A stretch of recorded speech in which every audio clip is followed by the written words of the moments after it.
This episode is supported by Trustonomy, an original podcast from OneTrust. Every good relationship you have, personal or business, it involves trust. But we all know that trust doesn't just happen, right? We've all lost trust in a friend or a brand or a product. Trustonomy is a new podcast that looks at true stories from the past to understand how trust works and what makes it stronger and how to rebuild it when it's broken. Now, you know, I'm a sucker for a good podcast that weaves historical stories and relates it to what's happening today. So I thoroughly enjoyed this Trustonomy episode and recommend that you check that out as well. Search for Trustonomy in your podcast player. We'll also include a link in the show notes. Many thanks to the OneTrust team for their support.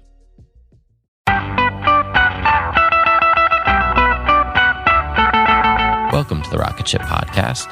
So we were recently at Collision's conference, and there are so many amazing people to talk to, and one of them that we got to grab was Des from Intercom. Talked about product, pricing, growth, raising money, and what happens after it, and what their experience has been. Des is one of the most brilliant product thinkers in our industry, and so getting to sit down face to face and just ask him questions was amazing.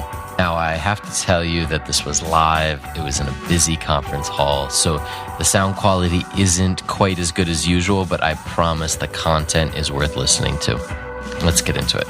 We'd like to take a moment to thank our sponsors. Hover makes purchasing and managing your domain simple and easy. This week, I talked to George Diab of Working On about why he uses Hover. Oh, man. Yeah, I've been using it for a long time, probably 2012, I think. I love it. The prices are great. The interface is awesome.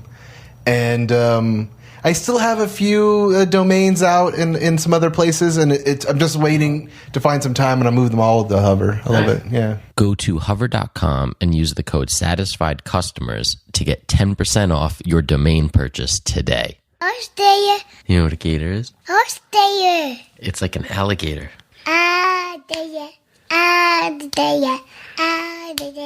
Do it again? Yes. No, then. HostGator makes web hosting easy and affordable. With packages starting at just $3.96 a month, it's the easiest way to get your next project online. Go to HostGator/promo/Rocketship to get 30% off today. CodeShip is a hosted continuous delivery service focusing on speed, security, and customizability. You can set up continuous integration in a matter of seconds and automatically deploy when your tests have passed. CodeShip supports both your GitHub and Bitbucket projects, and you can get started with CodeShip's free plan today. Should you decide to go with a premium plan, you can save 20% off of any plan for the next 3 months by using code Rocketship. Go to codeship.com/Rocketship and check it out. Intercom is a communications platform for internet businesses. Anytime an internet business wants to see who their customers are, what they're doing, or wants to start a conversation with them either manually or automatically, Intercom is a tool for that. What's the kind of problem that Intercom solves for business? Like when do people find you and say, I need to hire you for this? Oh gosh, so there's like 4 problems we've identified after a lot of customer research that cause people to need something we sell. The most obvious one is this sense of wanting to be able to see who their users are and what they're doing. So people forever have had like analytics tools, all the way back to things like page view counters, to like say slightly more modern things like which are like which ultimately event tracking solutions, and they have all these data points, but they roll out a feature, or they roll out a new part of their product, and they don't have any great answer to like, are people using this, and if so, who's using it and who's not using it, and why aren't they using it? And like what they're looking for is insights, but what they're getting is bar charts. So one thing Intercom does is tells you who your users are and what they're doing in your product. And we definitely that's definitely a pain we solve, or it's a job that exists. Other jobs are like, help me engage my users. So I'm getting signups, but they're not doing the right things. Another one is like, help me support my users. So it's a sense of, we've just hit some early traction, getting bombarded with requests and discussions and conversations with our customers. It's more than one person's job, so we need to bring the team in. We need to all work out of a common place. Help me support my users. That's another job we do. And another one is like, help me learn from my users. So I want to ask the right types, the right questions of the right customers. So this is like usually connected to the first job we talked about, but it's, you roll out a feature and you want to know who's using it and what they're using it for. Or often you want to know who's not using it and why not. And like that's like, a lot of like that's a combination of like being able to detect an activity and then learn from it by asking the right questions. But again, like even like 20 minutes ago before I sat down here, I had an email from a product, I'm not going to name it, but it was like, hey, we're looking for like what features we need to build next. I've literally never used that tool once, and yet they're asking me what, and I just know that if they're asking me, that my feedback is going to be weighted equally with the person who's been using their product for 2 years, and the person who signed up yesterday, and the person who signed up once 4 years ago and never saw the tool. And I think like the idea of learning from the wrong people is something that happens an awful lot, or giving the wrong weight to the wrong feedback is happening an awful lot. So the learn job is really about resolving that, both from the type of question you ask and who you ask it of, because they're kind of interconnected. So you guys are really big on jobs to be done when it comes to building features. What about when it comes to removing them? Do you kind of work that same process? Slightly. Typically, when you find yourself removing a feature, it's because you had a sort of an entrepreneurial gut or instinct that there was something that would be kind of cool, and it might just turn out that that's all it was. It was kind of cool. And kind of cool things they often make for great screenshots, they often make for great product hunt landing pages, but they don't make for great traction. So you will create features from time to time, and like everyone's first blush reaction will be like, shit, that's pretty fun. But then you might never ever go there again. And the whole apps can evolve like this, where like they had a gimmick, everyone gave the gimmick a try, they all thought it was kind of fun, and now it's dead. Like random example, I hate picking on like particular products, but like I remember there was one restaurant finding tool where its whole thing was you could shake it and it was like a slot machine. It would come back with an answer, and like that was cool, but not ultimately a job people had, like, or at least this interface was suboptimal for that job. So I think like whenever we find ourselves removing it, it's because ultimately one of two things: the job doesn't exist, i.e. it was a gimmick but it wasn't a repeatable use case, or our implementation missed the mark somewhere, our research came back wrong or whatever, that we somehow like this problem exists, but this thing we did doesn't solve the problem, so we'll go again. It's really important to get rid of the broken solution to make space for the new one, though. So one of the big things you guys do is help send emails to your customers, and you recently redid the entire flow for sending emails. Kind of walk us through, how did you guys approach that? How did you know it was the right time to redo that feature? So time is an interesting question, because like you've both like customer facing issues, but you've kind of internal things as well. Like are the right engineers available? Is the design ready, etc. But like the how on like why we picked it is this. Ultimately this is the engaged job. It's like it helped me send effective messages to my customers to get them doing what I want them to do, and in this case, we found that people weren't using us for all of those jobs, and the reason was that like the composer, frankly, wasn't up to scratch. It wasn't easy enough to like, center a button in an email. It wasn't even easy enough to create a button in an email, or to embed like various pieces of content, or like to align content correctly, or any of those sort of, I guess we'd call like definitely common. Maybe it's table stakes, I'm not sure, but like it's definitely a common request. And because we were making it like simplicity has this multiplicative value, where like when you make something really simple, people do it all the time. How often do you check Twitter? All the time. Why? Because it's not hard to do, right? How often do you do your taxes? Rarely. So when you make something simple, people use it a lot more. And we noticed that like we weren't capturing all of the behavior. We asked questions of our users like, hey, we noticed like you have like 40,000 users, and you're only sending like X amount of emails. That can't be it. What are we missing? And those discussions led us to realize that like there was some areas where there were better solutions for sending out simple emails, and we realized that we needed to up our game. So we built this better composer. We replaced the old composer, and then as a sort of a knock-on value, we realized we now had this really nice way of composing text. And it's not just our email workflow that's used in. It's for sending in-app messages. It's for replying to customers. It's basically anywhere you're choosing to write a message. So we got the actual benefit here of like, solving one problem once, but then repurposing that solution everywhere, which actually means it reduces the footprint of Intercom. It means we only have one composer to make excellent, not four, which is obviously a nice thing, as any software engineer would guess. Absolutely. This episode is brought to you by Miro. Whether it's agile planning, Scrum events, or technical diagramming, Miro is built for engineering workflows like yours. Enable your team to plan, align, and execute on your infrastructure initiatives all in one single place. That means you can plan your infrastructure efforts with intuitive project management and agile-focused features directly on a Miro board. Miro also has a ton of integrations like with Jira and Azure and Rally, so you can import tasks as native cards so you can see the big picture. Plus, Miro's estimation app gives you clear understanding of work scope and lets you identify gaps in analysis or understanding and set clear expectations for delivery, which is priceless. So, your first 3 Miro boards are free forever when you sign up. So go to Miro.com/podcast. That's Miro.com/podcast. So, how do you evaluate that after you roll out the new composer? Are you watching how many emails people send relative to the number of users before and after?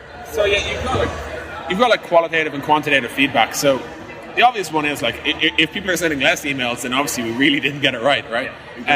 So you're looking for an increase. I don't know. I actually don't know offhand what the exact KPI is, but I guess it's something in the realms of are people sending more emails? And that might be average emails per account or what. I actually don't know. Certainly, on the creation workflow that you spoke about, it would be throughput, right? So how many people make it through all the steps to create an automatic message that sends to customers, and if they're dropping off where. All of that will give you the numbers, which tells you whether you have a problem or whether you have an opportunity. But crucially important is people who actually make it through the workflow. Let's talk to them. Let's find out what they think. How does it compare to other tools they use in this space? People who didn't make it through, or people who haven't even tried it. What's going on there? So again, you're always drilling into activity to find out, make sure it's optimal. And then when people aren't using it, you need to find out why, and you need to chase this down. You guys recently changed up your pricing you've talked about some of the different jobs that you can do with the product, and you changed your pricing to reflect that, it seems like. You have a plan focused on support, a plan focused on engagement. What have been some of the challenges of splitting up the product into smaller segments or pieces? So the opportunity, the reason we do it is because, there's a handful of reasons. One, the most obvious one is, if you only want to use this for one thing, and we're charging you for all the things, that's not an effective way to monetize, right? As in, they think we're expensive, we think we're a bargain. That's a mismatch. So that was the opportunity on the table. Was can we make it easier for people to start using us at a price point they're comfortable with? The challenges were numerous, but the most significant one, which I can't really speak to because I wasn't involved, but architecturally in terms of code, anytime you're changing your pricing, it's a mess. Because you've got it's hard to run multiple pricing things in parallel. You will have customers who sign up once 3 months ago, once today, and things have changed in between. So now they're really, their bill isn't as obvious as it used to be. That's probably the two biggest things. Code-wise, it's just complicated to support multiple different price plans in parallel. And then, from a user point of view, if you happen to be on multiple different price points in parallel, that can cause confusion too. So you guys update the old users to the new pricing, or is there a point where you will? We've given them the option. So, for a lot of people, it makes sense. Also, a lot of our new features are only available on the newer price plan. So, yeah. So, and then what does it change in terms of rolling out new features? Do you have a new process in place to determine who gets to test it? Is it very different on the product development side due to the pricing?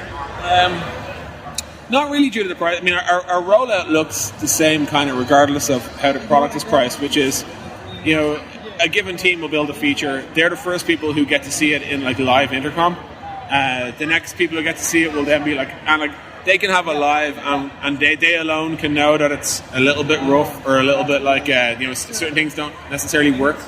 When the whole company can see it, we usually expect it to work, but it might be still a bit rough around the edges in terms of the execution or the visual design or whatever might still need some tweaks. But again, only the company can see it. when we roll it out to our trusted testers group, that's a different thing. That's like, at that point we believe it to be, production ready or very close to it. What we want to see out of the trusted testers is like we want to see traction. Like, is it going to be a gimmick, or is it going to be something that they actually bring into their work life?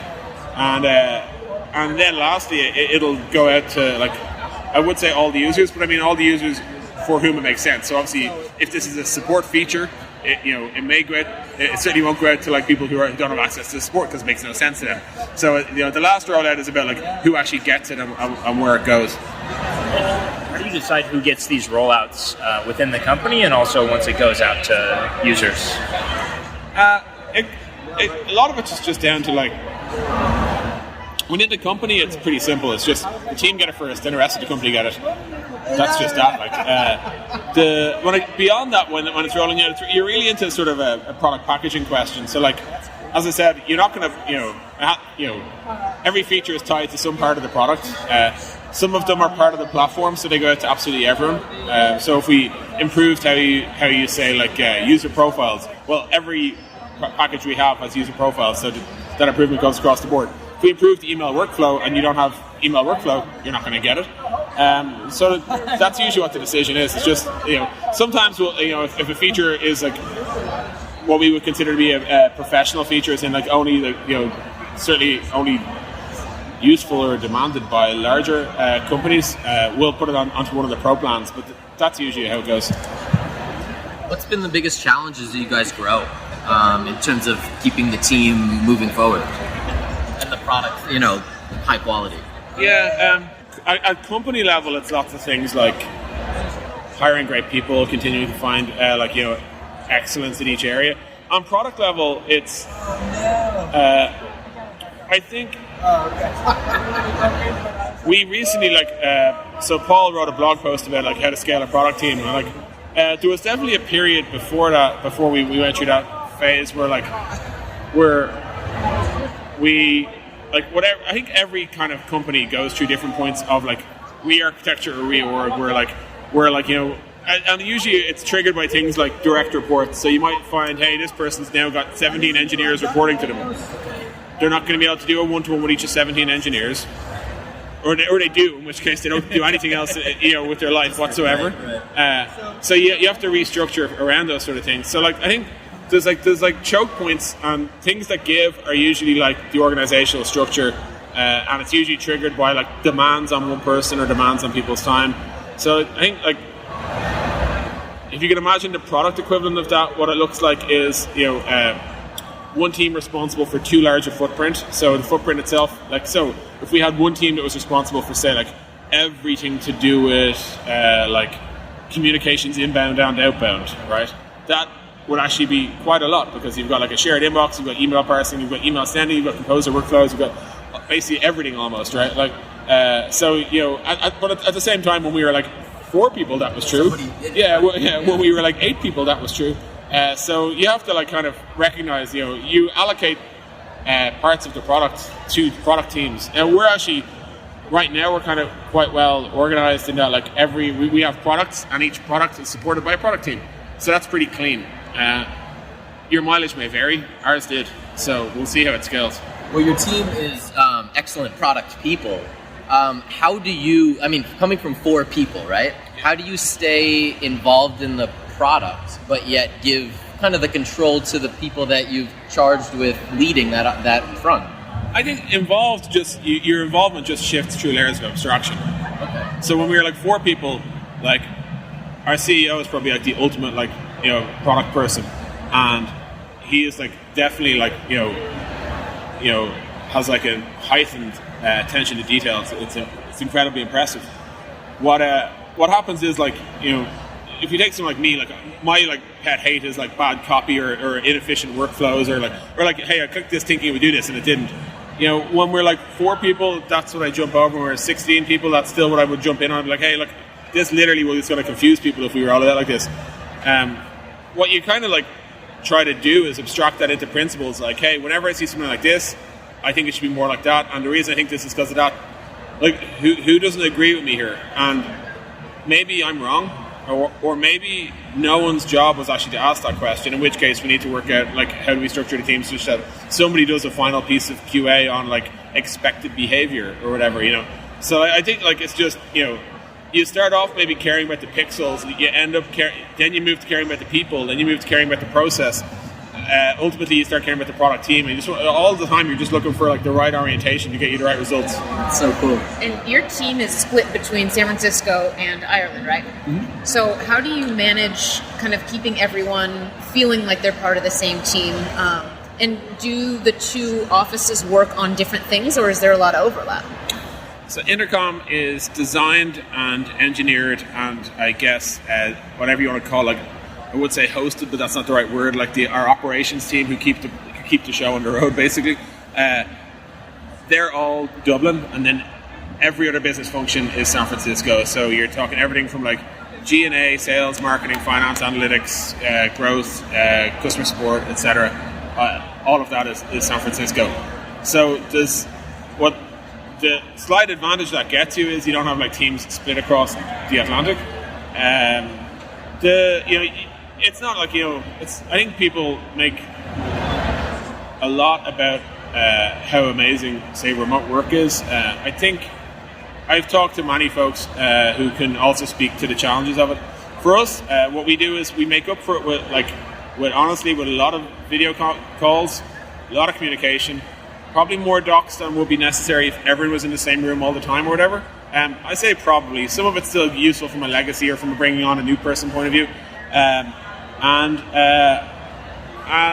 I think air miles, you know, like there's literally, I don't believe there's any substitute for like two people at a whiteboard working together.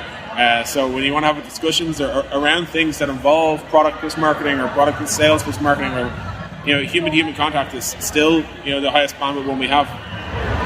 So how big was your team when you guys raised the latest round? Raise which? Latest round of funding. I actually don't know the answer, unfortunately. Let me think. I'm going to guess like 30, but I actually don't know. So you a minute ago, you listed off a lot of different teams and focus areas. How do you go, when you raise a lot of money like that, how do you go from being a smaller team to then knowing how to grow to the next level? You know, how do you find which people you need to hire to run in each direction? Is that guidance from the investors you have? Is it experience on the team already? It's mostly the experience of our CEO, and like he has Owen has great friends in great companies as well. But like you know, if you're in the Valley full time, you realize you learn a lot. Like people overestimate the value of not being in San Francisco. I think, you know, being there is essential if you really want to scale. I think, you know, you hire great people, and hopefully great people, like, you know, will guide you. So we hired a great director of sales, now our VP of sales, and he's guided us on what sales will look like in Intercom. And, you know, every step of the way we've been, you know, receiving a lot of positive indications that this is good. Certainly, like, investors are great people, like, to bounce ideas off. You know, you can sort of talk through things with them, but ultimately it's going to be a CEO is going to make those decisions. Awesome. Very cool. So where do we keep up with you and Intercom online? Sure. So Intercom, our product is at intercom.io. Our blog is at blog.intercom.io. We also released a book, which you'll find there as well, on product management. And I'm Des Traynor, which is Des Traynor on Twitter and anywhere else. Awesome. And definitely check out the Intercom blog. It's one of my favorites. Thanks for listening to this episode of the Rocketship podcast. If you enjoyed it, we have tons of other awesome episodes on our website. Check them out, rocketship.fm. And make sure to check out our app discount section, where we feature discounts from amazing companies like Treehouse, Wistia, Woo Themes, all giving you exclusive discounts for being a Rocketship listener. So go to rocketship.fm/essentials.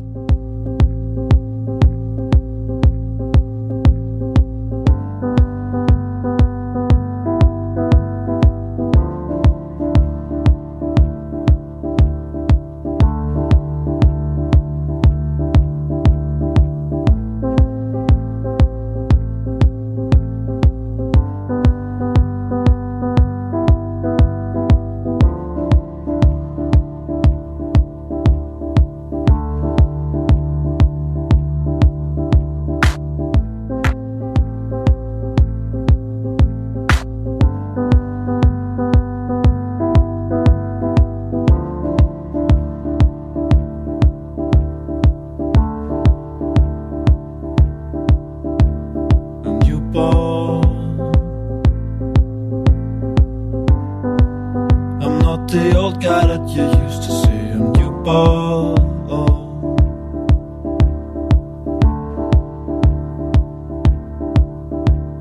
I'm newborn. I'm not the old guy that you used to see. I'm newborn.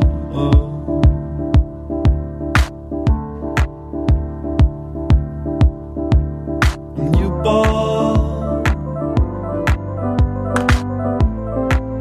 I'm not the old guy that you used to see. I'm newborn.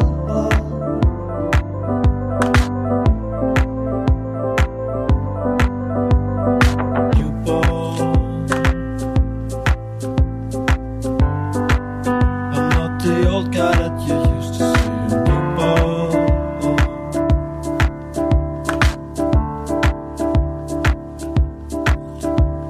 I'm newborn.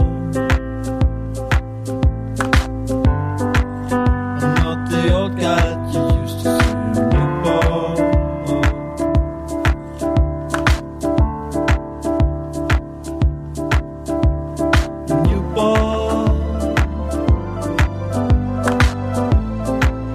I'm not the old guy that you used to see. I'm newborn.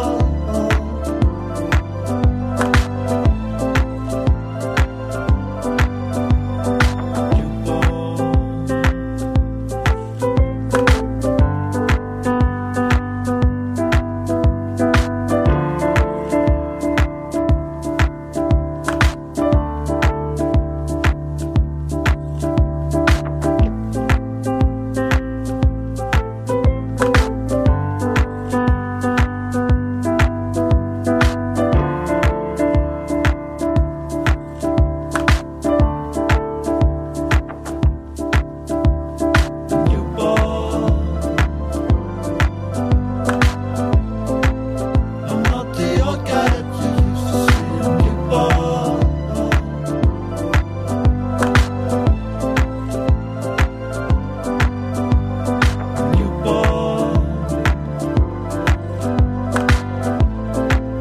I'm not the old guy that you used to see. I'm newborn. I'm newborn.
I'm Dr. Ray Wynn-Grant, wildlife ecologist and host of the award-winning podcast Going Wild, produced by Nature on PBS. In the brand new season of Going Wild, we're tackling the big question, how can humans look at our relationship to nature differently? And with the help of special guests like Christian Cooper, host of Nat Geo's Extraordinary Birder, and Ayanna Elizabeth Johnson, co-creator of the How to Save a Planet podcast. Follow Going Wild with Dr. Ray Wynn-Grant on your favorite podcast app. Are you looking for a podcast that'll make you laugh? You came to the wrong place. That's not us. That's not us. Well, it is. We are a husband and wife who chat about raw, real relationship topics. Like sex. Like money. Like marriage and kids. But we're not afraid to talk about how your newborn baby probably isn't as cute as you think it is. If you're in need of entertainment while you're driving to work, because that sucks, we can join you in the suckage, kind of like being in your ear. Not physically. So if you want to laugh, come check us out. Brought to you by the Laughing Couple Podcast.